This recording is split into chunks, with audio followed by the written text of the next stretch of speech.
So you've been tricked and I've been tricked. UI and UX designers continue to trick people on a daily basis.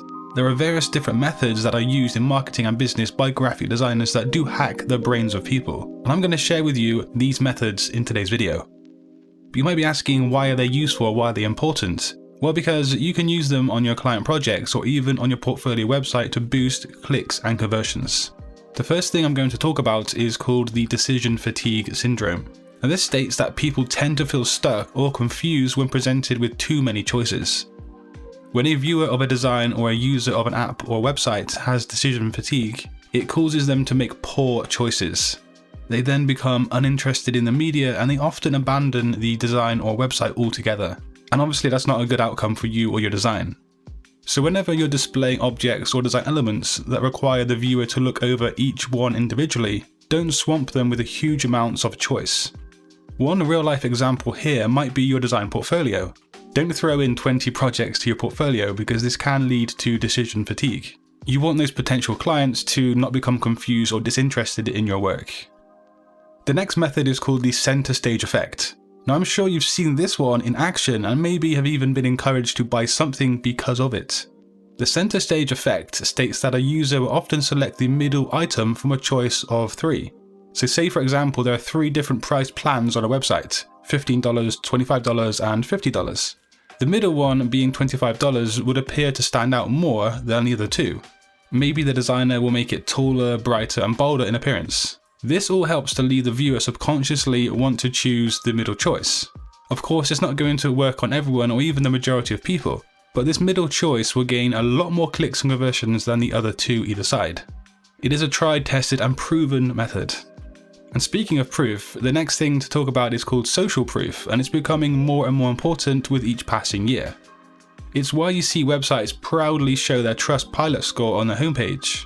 This is because not only does it show that people have a good experience with that thing, and it's like a reliable past proof, but also humans tend to move in herd mentalities.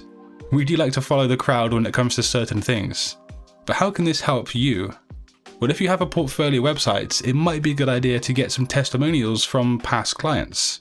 Or you could get things like fellow designers to comment on your social media posts or your work. Social proof is a powerful technique once it's applied properly.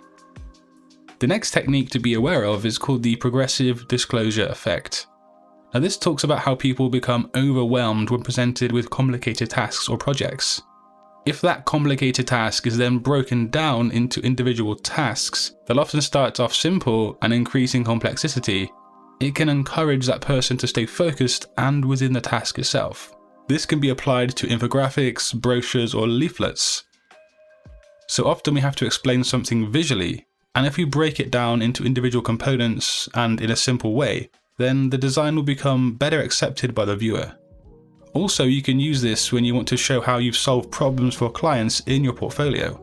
Break down your graphic design process into easily digestible sections, and that will obviously help any potential clients easily understand your workflow.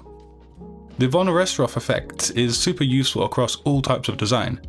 It states that when people are shown multiple items or design elements, their brains are going to remember or recall the ones that stand out and are unlike the others. You can see this in many forms across many different forms of media. As an example, in a magazine, when you see a quote pulled from a group of text and it's shown to be larger, bolder or just a different colour. Or of course, when a call to action button is clearly different from the rest of the design.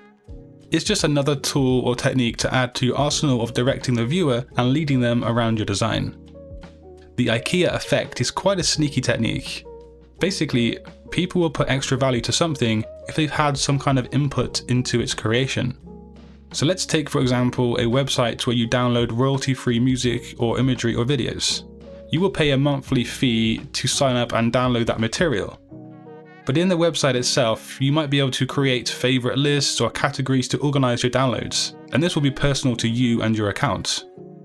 You would then be more likely to stay subscribed and maybe even make future purchases because you've had an active role in creating something on that website. This technique can obviously be translated in many different ways across many UI design and business projects in general. So Miller's law dictates that humans can only memorize a finite amount of information. How much information changes from person to person, but most people can recall 3 to 5 bits of information at a glance. Designers should learn to limit how much information they present all at once, or just break things down into hierarchy of importance. So then you'd have things that you really want to stick in the minds of the person or the viewer, and you'd make them more obvious than everything else. You can see how all of these laws and techniques kind of intertwine into each other. If you want to go into further detail into any of these techniques into future videos, do let me know in the comment down below. But if you want to learn more about graphic design in the meantime, do click a video on screen, and until next time, design your future today. Peace. Tell me all your fantasies. Ain't nobody else for me. Darling, just